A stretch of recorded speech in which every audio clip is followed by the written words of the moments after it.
இப்ப இருக்கிற பசங்க என்னதான் ஹை எண்ட் காரு, பைக்கு, வசதியா வீடு இருந்தாலும், இன்னும் வேணும்னு சொல்லிட்டு அடம் பிடிச்சுட்டே இருக்கிறாங்க. இதுவும் ஒரு பசிதானப்பா.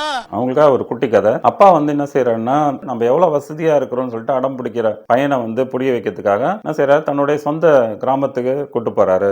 அங்க அவங்க எவ்வளவு கஷ்டப்படுறாங்கன்றத காட்டுறதுக்காக கூட்டு போறாரு. அங்க போய் ஒரு 1 வீக் இருந்து, அங்க இருக்க பசங்க எவ்வளவு ஜாலியா விளையாடுறாங்க, ஆத்துல போய் குளிக்கிறாங்க, தேங்காய் பறிச்சு என்ன செய்யறாங்க, சாப்பிடுறாங்க, நுங்கு வேணும்னா நுங்கு பறிச்சு சாப்பிடுறாங்க. இந்த மாதிரி ஜாலியா இருக்கிறாங்க. ஸோ அந்த ட்ரிப் முடிச்சுட்டு அப்பா கார்ல கூட்டிட்டு வரும்போது பையன் கிட்ட கேட்கிறாரு, எப்படி ஃபீல் பண்ற அப்படின்னு கேட்கும்போது பையன் என்ன சொல்றான்னா, நம்ம எவ்வளவு ஏழையா இருக்கிறோம் அப்படின்றத சொல்றான். அப்பா உடனே தூக்கி வாரி போட்டுடுச்சு, என்ன பையன் இப்படி சொல்றான் அப்படின்னு. அப்போ பையன் என்ன சொல்றான்னா, நம்ம வீட்டுல பொம்மை கோழி, பொம்மை வாத்து, இந்த மாதிரி தான் பொம்மையில் தான் இருக்குது. ஆனா அங்க இருக்கிற பசங்க அது ரியலாவே வச்சிருக்காங்க. நம்ம விளையாடணும் அப்படின்னா நம்ம என்ன செய்யறோம், ட்ரஃப்ல போய் 1 ஹவருக்கு பேமெண்ட் கொடுத்து நம்ம விளையாடுறோம். ஆனா அந்த பசங்க விளையாட நினைச்சா வீட்டு வெளியே புல்வெளியில ஜாலியா விளையாடுறாங்க.